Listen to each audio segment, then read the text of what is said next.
Good evening, everyone. What's up? Just ate a satisfying meal and topped it off with a measly dessert. This is Mr. Hot speaking. Happy 2015, everybody who's watching this video. Previously, there were two exam rants, a rant on multiple choice, and one on the atrocious SpongeBob specials. Today's rant is a long-awaited sequel to the PBS Kids rant from about a few months ago. This is part 2 to the PBS Kids rant. However, this rant is on some of the shows on PBS Kids. Please note that there will not be all the shows mentioned in this rant because those will be saved for another video for months later, perhaps. With that, and without further ado, let's begin this, bro, shall we?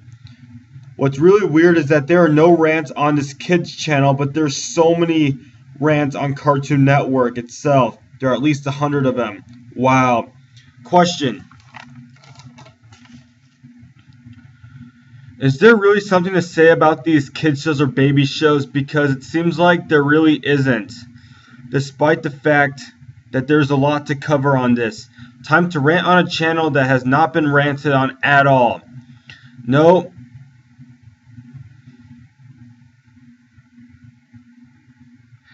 Here is what shall be said. It is time. It is time to do a second rant on a channel, a branded channel that nobody watches for a fact. The time has come for this. No, seriously, very few people still watch this channel. But there are far less people who even watch this kids channel than Cartoon Network, Nickelodeon, maybe even Disney. The only ones who watch this channel are kids that are under 8. Not even. That's not a lot of people if you look at the total population of this big country. The first show, the very first one to discuss, is an extremely well-known, immensely popular, ever long-lasting Arthur. Arthur, as everybody knows, is about an 8-year-old boy or aardvark that is in 3rd grade and is a student who is the main character, of course. The easiest way to describe the plot is that it's about Arthur and his friends' lives and how they overcome their problems, because everyone knows that nobody's perfect. Nobody. Not even the brain. Everyone loves Arthur, and it must have been the most popular cartoon on this channel, one of the most popular cartoon of all times. All the characters have some intelligence, especially the brain, who would most likely be in Calculus BC by freshman year of high school. Arthur himself is actually pretty knowledgeable. DW kinda for a 4-year-old. Buster, who is supposed to be the dumb character of the show, could be a C student in reality. For being the dumbest character in the show, he's smarter than many other cartoon characters out there by far, including Patrick Star from SpongeBob. George is autistic and is pretty cool too. Okay, the problem with this immensely popular cartoon is that even to this day or year, Arthur is still in 3rd grade. After all of those episodes, after 18 years and well over 360 episodes, he's still in 3rd grade. Why on earth is he still in 3rd grade? Shouldn't he be 4th grade by now? There are almost 365 episodes. Come on. There's no reason why he should be in a 3rd grade. By now he should be like in middle school. This is so ridiculous. If Arthur doesn't move to 4th grade at least, then this show needs to come to an end once and for all. This is beyond ridiculous. Can one hear ridiculous? Grow up. Seriously, grow up already. It's 2015 and this show hasn't even changed a bit. Alright, the show needs to end already. If everyone is going to stay in 3rd grade forever, then why bother with the new episodes? There is almost absolutely nothing to look forward to now. Arthur needs to end, and that's final. It's just so boring to see him still in the same grade over and over again. Not cool. And if nothing's going to change, then get out of here. The next cartoon is Cyber Chase or Cyberspace. Pretty much everyone liked this show during their early childhood. This show is about three meddlesome, rude kids who suck at math with their dumb bird named Digit, who must save that motherboard who sucks from their cool villain named Hacker, or the Hacker to you, in this wacky world that uses math in order to get past some quote-unquote dangerous obstacles. Yeah, in this episode, the characters and some weird girl named Creech mentioned that it did not say that shortcuts weren't allowed. So what did they do after saying that? Well, if one has not guessed already or seen the episode, they take the shortcut that they find they barely win, the prize or the crown. So basically they're telling kids that cheating is okay. But that was cheating right there. What? That's it? They've really done it this time, for real. Cheating is not okay, or ever will be. Whose idea was this? What on earth were they thinking when they made this episode? They must have been on drugs. Cheating does not work, nor ever will, except for tests when one peeks off of one's copy for the answer when the teacher isn't peeping or has his back turned. Another problem with this cartoon is that is so redundant. Hacker always loses the end. Look, you can't win. You can't always win. It's not fair. After seeing those three meddlesome kids defeat the Hacker got so boring that I felt like it was time to see these kids lose. But that never happened. Seriously, go somewhere else and stop defeating Hacker or die in a hole. Seriously, meddlesome fools, leave that cool guy alone. Gosh, their math skills are so kindergarten. How can that Hacker be that weak? Shouldn't he be that much stronger than that? Hacker just was simply doing his job, for crying out loud. The names Hacker, Buzz, and Elite were pretty cool. Really, can't Hacker just defeat those useless motherboard already? Not cool. This show lasted a pretty long time, from 2002 to 2014, and was part of the PBS Kids Go. The third show to talk about is yet another PBS Kids Go show. However, it's live action. Lasting for 5 consecutive seasons, this show ran from spring 2006 to fall 2010. This game show is none other than Fets with Ruff Ruffman. Hot diggity daw, yeah. Rufus, or Ruff Ruffman, has a problem and needs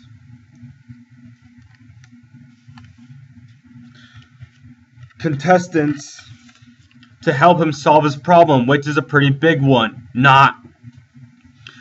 He has a black kitty cat named Blossom.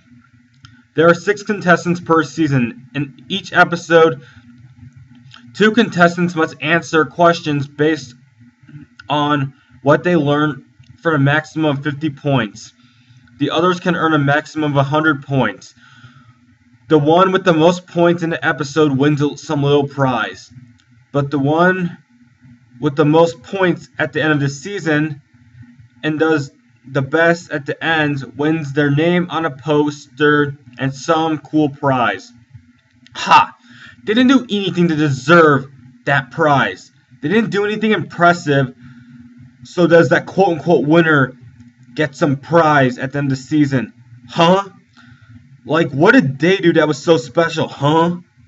Now let's see. Oh yeah, one would know. Nothing. Absolutely nothing. Why do they deserve that honor? There are perhaps thousands of people out there that are a lot better than them. They get nothing compared to them. What does one think now, huh? In season 4, there was that so-called helmet of victory that looks like a pile of garbage as a hat. A man named Dijon wants it all to himself that the crooked FBI or federal BS, yeah, they're a bunch of BS for real, was hunting him down over that quote-unquote priceless piece of trash. Yeah, those little kids wouldn't leave him alone. That was the worst thing about this whole series. This series is so overrated, and these winners are a bunch of losers. Nothing but. They're even more of losers than bred losers. The challenges were not even challenging enough. Oh yeah. There was one thing that was forgotten from Arthur. Remember the episode that had Michelle Kwan? That was from late 2001, but was shown back in March 2010. Many would have thought that Francine would have won that sports award and that there was only award to one very special, very athletic individual, boy or girl. Just as one thought that Francine had won due to all the things she did in all the other episodes from before that. However, the winner of the award was one person that one did not expect at the slightest, and was Jenna Morgan. Boo! Just boo! Okay, time out here. The problem with that was that Jenna was not even playing sports in all the other episodes. Before and even way long after. Complete randomness right there. Just like from SpongeBob SquarePants. Bad randomness. Bad. Seriously, why wasn't Jenna playing sports in all the other episodes? All this BS just for one little crappy episode? Come on! Why did it have to be like that just for this one little episode? How uncool. Back to the Rant review. Space Girl, a YouTube channel, asks, what are the thoughts on Daniel Tiger's Neighborhood? That will be saved for another video. Postcards from Buster. Oh yeah. Fletcher's Ruffman was almost a rip-off Survivor. It was a dumb game show, and even Survivor is way more impressive than that. Postcards from Buster ran from October 11, 2004, when PBS Kids Go made its debut. It was quite interesting to see everyone from all over the country. Nothing else to say. None of the shows are in order. Warning. The fifth show to be mentioned is Clifford, that big, red, silly, fat dog. This once immensely popular kids cartoon was based off of the children's book written by Norman Birdwell. It ran from fall 2010 to early 2003. Despite the fact that it ended well over a long decade ago, it still airs at least once a day in most channels around the country. After it ended that long ago, even before some viewers were even born. That's it. Get rid of this show and stop airing those dumb reruns. Sorry, kid, but this show's gotta go. Really, this is no joking matter. Seriously, just will this thing get out of here? What on earth is it still doing here? Clifford the big red dog has been on quite enough. Everyone has had their fun with that red dog. Time for it to die already. It should have ended a long time ago. A very long time ago. It should have just ended after it canceled. The sixth show is The Boomafoo and the Crap Brothers from early 2000. That was one of the best shows of childhood. Many can find this agreeable. The lemur ate healthy, nutritious snacks that can be seen as nature's candy. He also told cool stories.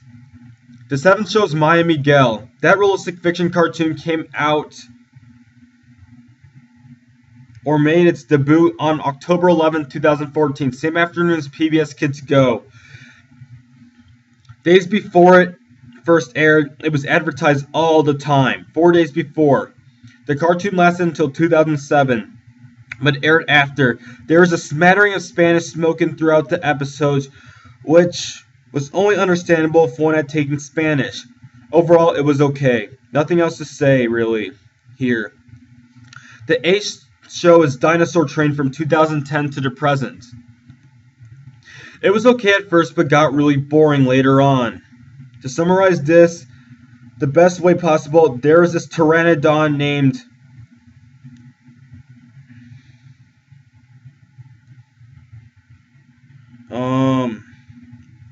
Don. Then there are two girls named Tiny, Shiny, and then Dawn. And then there's this male T-Rex named Buddy. Yeah, Buddy. They learn about dinosaurs traveling on that dinosaur train.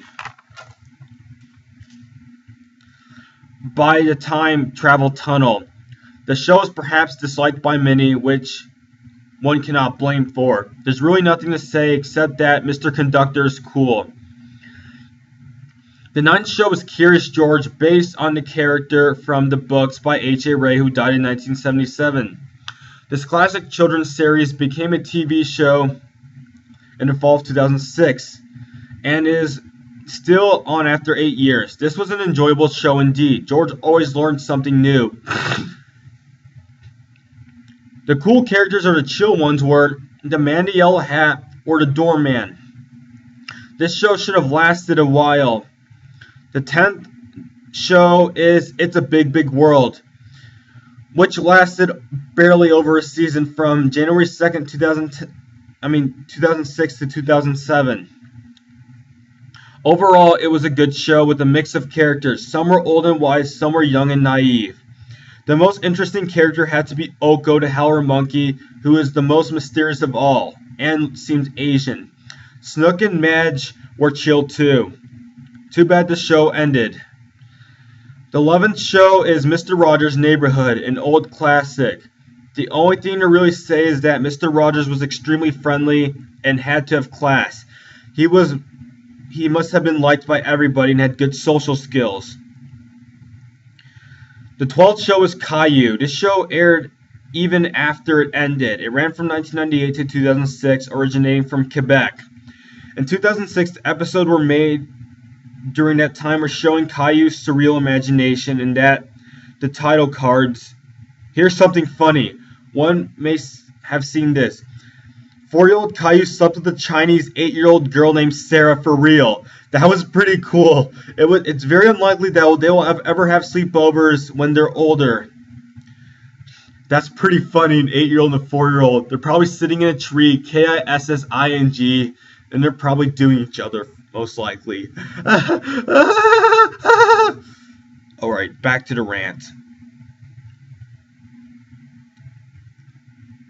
The 13th show is Word Girl. Some 10-year-old girl that came from the planet Lexicon with some monkey named Captain Huggy Face, aka Bob, is secretly Word Girl. The coolest villain has to be Toby, aka Theodore Alistair III, who is a genius with robots. The show ended over a year ago. It was okay. The 14th show is Martha Speaks. There just is really nothing to say about this show or cartoon, except that it looks so dull, very dull, extremely dull. The atmosphere of this baby show is just so boring. Come to think of it, the plots aren't even that interesting. Who watches this show anyway? The only good thing about the show really was that there was one episode that taught kids not to hoard when TD was hoarding and he had to get rid of half his stuff. Good lesson there. Hoarding is bad.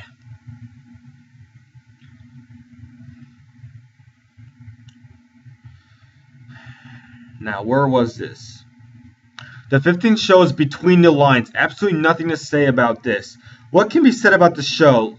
Like nothing, except that it aired at noon most of the time. It was so boring.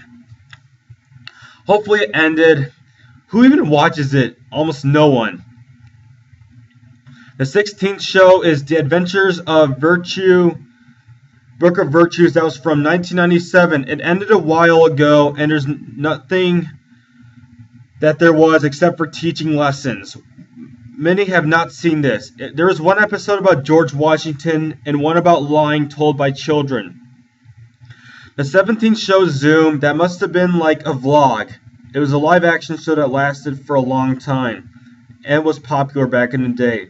The 18th show is JJ the Jet Plane. Nothing to say here. The 19th show is Bob the Builder. Really nothing to say about the show except that it aired on the weekends at most stations. The 20th show is George Shrinks. It was from 2000 to 2002 and was an okay show. Not many people have seen it probably, but it was pretty cool. Especially George himself. And all the cool things he could do, despite how small he was. He was like 3 inches tall. The Cat in the Hat Knows All About That has not been seen, which is the 21st show. That came out in the fall of 2010. Nothing else to say. The 21st show is Liberty Kids from the 1700s. It did a fine job showing American history to a young kid, especially with comparing modern day technology to technology from that era. Well done. Let's see if some shows have been missed. Oh yeah, there were a few that were forgettable from not airing often, and due to the fact that extremely few have ever even had a glimpse of these. Sagwa the Siamese Cat, never seen it but heard of it, was based off a book by Chinese-American author Amy Tan. What else is there to say about this? The 23rd show is Mama Mirabelle's Homemade Movies from 2008. It was about some safari animals from a savannah. Some little elephant named Maxie and his mother is where the title comes from. It was taught one of the characteristics about animals. The 24th show is the Berenstain Bears from 2003 to 2004. It was based off the books from at least the 80s. Many of the books were not turned to episodes, however, and the rest of the Cubs called their teachers by were changed into a different part. Here are some of the problems with this show or cartoon. Brother and sister, what kind of names are those? And the rest of the Cubs call their teachers by their first name, like Teacher Bob or Teacher Zane. The other is, what kind of names are brother and sister anyway? At least Brother Bear and Sister Bear aren't bad names. Does anyone remember the show from 2001 to 2002? It's 7 Little Monsters, based off of the books by Maurice Sendak, who is dead now. It was okay, but there are extremely few that have seen this. The monsters have all different personalities and looks and live under one roof. An old Russian woman takes care of them. They all look weird. One had a long nose, one had a twistable head, and one was an ugly dancer. One was green and one was smart. They were all unique in their own little ways. Here are the last few. Bill Nye the Science Guy was chill. He had decent social skills. That show aired a long time ago, ended a long time ago. Jakers, Tales of Piggly Wings didn't see. It was about a pig in Ireland who had a few friends. The theme song was catchy, but the rest of the show itself was kind of boring. Angelina Ballerina was just about some dancing mouse that was pretty boring. The final show at around 30s is Reading Rainbow, that baby show. Gosh, what kind of show is this? It's so boring. Some show it was. Who even remembers the show? One may have noticed that some shows had not been mentioned in this rant/review. There is enough to save them for another video. One we'll see later when it's time. Now is not the time yet, however. There will be a third rant/review on the PBS Kids channel, but will most likely be only 2 minutes long. More shall be said when it's time. With that was the second rant/review on PBS Kids. That's all there is to say for this entire rant/review. Sorry it was so long, but there was a lot to talk about. There are enough shows to mention. All the other shows will be mentioned some other time. So with that, Happy New Year's to everybody. See you on the next video. Good night forever.